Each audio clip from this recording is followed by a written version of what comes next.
Hello, my name is Brian Czech and I spent 12 great years in the field as a wildlife biologist. Then I conducted a policy analysis of the Endangered Species Act for my PhD. While conducting this research, I encountered not only the big threat facing endangered species, but the ultimate challenge to our own species. I described these findings in my book, Shoveling Fuel for a Runaway Train: Errant Economists, Shameful Spenders, and a Plan to Stop Them All. Now, what I have to say is not going to amuse you or lull you into a false sense of security. In fact, it might even alarm you. But I hope to leave you with 3 valuable tools. First, the concepts that you will need to refute the claim that there is no conflict between economic growth and environmental protection.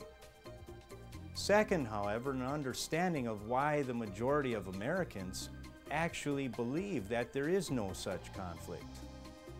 And third, a plan for pursuing the obvious alternative.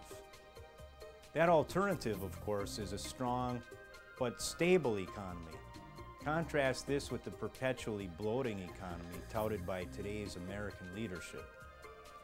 What we need to do is knock economic growth off the pedestal of public policy and replace it with a more sustainable model. We can call this model the steady state economy. But getting there will take a veritable revolution, and let's call this the steady state revolution. Our endangered species are being pushed off the planet. Urbanization, agriculture, logging. The full list of causes is like a who's who of the expanding American economy. Economic growth is simply an increase in the production and consumption of goods and services. It amounts to increasing population and consumption. The size of the economy is measured by gross national product or gross domestic product. The relationship between economic growth and species conservation is really quite simple. As our economy bloats, more and more natural resources are taken away from the other species. These natural resources, such as wood, water, and soils, are also called natural capital to indicate their importance to the economy. Prior to being used or liquidated for the sake of economic growth, natural capital takes the form of wildlife habitat. Another way of looking at this conflict is to consider what is called the trophic structure of life, or the transfer of energy from one species to another. The complete set of plants and animals, arranged in trophic levels, is sometimes called the economy of nature. The human economy is no different. Its producers include the agricultural and extractive sectors. As the human economy grows, it takes away space and resources from the economy of nature. In other words, as the economy grows, natural capital is reallocated. The fundamental conflict between economic growth and wildlife conservation can be summed up in one sentence. Given the tremendous breadth of the human niche, the human economy expands at the competitive exclusion of wildlife in the aggregate. Wildlife conservation, then, depends upon the establishment of a steady state, non-growing economy. But what about technological progress, the inventions and innovations that increase the efficiency of economic production? With more efficient production, the economy should be able to grow without using additional natural capital. Maybe there is no limit to economic growth. Limits to economic growth have been argued about for centuries. The so-called physiocrats of the 18th century and the classical economists of the 19th century all acknowledged that there were limits to economic growth. Today's neoclassical economists, however, as well as corporations and politicians, claim there is no limit, or at least no practical limit. Let's compare the arguments. The neoclassical argument for unlimited economic growth is based upon the substitutability of resources and increasing efficiency. We can see these principles operating in the timber economy, where the big wheel was used to log white pine in Wisconsin at the turn of the 20th century. As the white pine disappeared, it was substituted for by bald cypress in the south, redwood in California, and Douglas fir in the Pacific Northwest. Today, the Timco 435 Feller Buncher is used to log Sitka spruce in British Columbia. The United States is now an importer of lumber, but its economy is still growing. Ecological economists, on the other hand, base their argument for limited economic growth upon the laws of thermodynamics and the ecological principles of carrying capacity and trophic levels. In the economy of nature, all of which rest upon the plants, there is no such thing as 100% efficiency. This is consistent with the second law of thermodynamics, and the same principles apply to the human economy. To say that there is no limit to economic growth on a finite planet is mathematically equivalent to stating that a stable economy may be maintained on a perpetually diminishing landmass. According to this theory, we could eventually fit the $10 trillion American economy into an old shoebox. But what about the so-called information economy, which is supposed to grow independently of natural capital? In shoveling fuel for a runaway train, the information economy is exposed as a red herring. Runaway Train asks two questions. One, what is the information used for? And two, how does one come to afford the information? Giving some thought to these questions leads back to the concept of trophic levels. The information is just another service sector, such as banking, insurance, and custodial services. In other words, the information economy expands and contracts along with the economy as a whole. Why, with all of the evidence for limits to economic growth, are we continually told otherwise? Political scientists have a tool to explain this. It's called the iron triangle. This triangle consists of a special interest, a political faction that serves the interest, and a collection of professionals captured by the interest. The economic growth policy arena is guarded by a particularly potent iron triangle of corporations, politicians at large, and neoclassical economists. So what can be done? The answer is the steady-state revolution. The goal of the steady-state revolution is to drastically alter the propensity to consume, thus leading toward the establishment of a steady-state, sustainable economy. Revolutions are episodes of change, combining significant magnitude with rapid pace.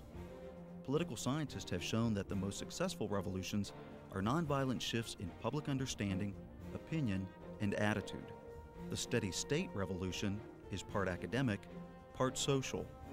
It is peaceable, but decidedly not pacifistic. It is similar to a revolution that took place 100 years ago with the abolition of child labor, and it is also quite similar to the more recent ban of smoking in public places. The academic phase of the steady-state revolution is all about replacing the neoclassical theory of unlimited economic growth with ecological economics. The groundwork has already been laid in the works of such renowned economists as Herman Daly and Richard Norgaard. What remains of the academic phase is to get their principles into standard economics curricula and to practice more community outreach. The social phase of the steady-state revolution entails an identification of classes based upon consumption. The liquidating class consists of the upper 1 percentile in personal consumption expenditures, while the lower 80% constitutes the steady-state class. The intermediate 19% is called the amorphic class. When we look at the expenditures of the liquidating class compared to the steady-state class, we see that this very small segment of society is responsible for a very large proportion of its consumption. Based upon the principles of ecological economics, especially trophic levels, every dollar spent entails the liquidation of natural capital. Remember Abraham Lincoln saying, "A penny saved is a penny earned"? Well, a dollar spent is a dollar burned. In 1776, Adam Smith demonstrated that the origin of money is agricultural and extractive surplus, which frees the hands for the division of labor and the spending of money. Economic growth is therefore dependent upon agricultural and extractive surplus, both of which entail the liquidation of wildlife habitats. So how would the steady-state revolution actually work? The answer may be found in a predominant theory of human motivation called Maslow's hierarchy of needs. According to Maslow, the first motivation is food. When food is readily available, the major concern becomes safety. When the person is well fed and secure, love, affection, and reproduction become the primary motivational forces. Only when all these conditions have been met does the person become motivated by self-esteem. Self-esteem is largely a matter of what others think. This is a critical juncture because for many people, self-esteem is served by the display of wealth, as with big houses, luxurious cars, and high-dollar suits. In today's world of corporate advertising, many become obsessed with conspicuous consumption and never make it to Maslow's fifth and final level, self-actualization. Self-actualization is generally associated with social, spiritual, and political development, as opposed to the economic focus of the fourth level. The simple act that can turn society toward a sustainable path is the disdain or castigation of the liquidating class by the steady-state class. This is the prominent feature of the steady-state revolution. Prior to the revolution, people could conspicuously consume to obtain self-esteem. The steady-state revolution turns the tables on conspicuous consumption. The same powerful forces that influence people to conspicuously consume are now unleashed in the service of reduced consumption. At first glance, it may seem short-sighted to focus attention on the upper 1 percentile in consumption, because the amorphic class is also responsible for considerable natural capital liquidation. But there is always an upper 1 percentile, or a liquidating class. This means that the castigation of the original liquidating class causes trickle-down consumption and ceases only when the economy stops bloating. Just how far should we go in castigating the liquidating class? This is the big question. In shoveling fuel for a runaway train, there is no call to arms, and there doesn't need to be. Not with the power of Maslow's hierarchy of needs. And let no one question the ethics of the steady-state revolution. All of the world's major religions, for example, point to luxurious consumption as a sign of spiritual weakness and corruption.